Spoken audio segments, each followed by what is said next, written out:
మాజీ మంత్రి జోగి రమేష్ అరెస్టుపై వైసీపీ రాష్ట్ర ప్రధాన కార్యదర్శి సతీష్ రెడ్డి స్పందించారు. నకిలీ లిక్కర్ కేసులో వాస్తవాలు బహిర్గతం చేస్తే బదులుగా ఆయనపైనే కేసు పెట్టి అరెస్టు చేయడం దారుణమని అన్నారు. జోగి రమేష్ ఉదంతం చూస్తే ప్రస్తుత పరిస్థితుల్లో ఎవరికి రక్షణ లేదని అర్థమవుతుందని ఆయన ఎద్దేవా చేశారు.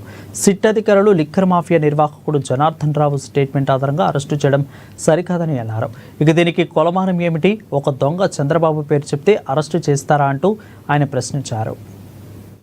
లిక్కర్ స్కామ్ ఎప్పుడైతే బయటకు వచ్చిందో ఇబ్రహీంపట్నంలో జరుగుతున్నటువంటి ఆ సారా మ్యానుఫ్యాక్చరింగ్ యూనిట్స్ మీద స్వయంగా జోగి రమేష్ పోయి అవన్నీ ఎక్స్పోజ్ చేసేటువంటి కార్యక్రమం చేస్తే ఈరోజు ఆయనకే ఈ అక్రమ మద్యంలో సంబంధం ఉంది అనే రకంగా పోలీసులు చేసినటువంటి ఈ యొక్క ప్రచారం కానీ నిన్న చేసినటువంటి అరెస్టులు చూస్తే సభ్య సమాజం నిజంగా సిగ్గుపడే పరిస్థితుల్లో ఈ యొక్క సిట్ అధికారులు ఉన్నారు.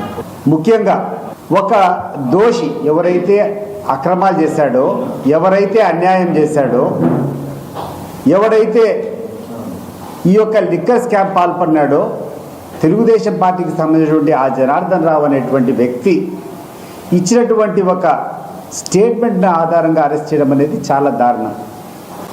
నేను అడుగుతున్నాను ఈరోజు ఈ తెలుగుదేశం ప్రభుత్వం యొక్క నాయకులను, రేపు ఒక దొంగ దగ్గర నుంచి తీసుకొని వచ్చి చంద్రబాబు నాయుడు చెప్తే దొంగతనం చేస్తామని చెప్తే కేసు పెడితే ఎంత అపహాస్యం.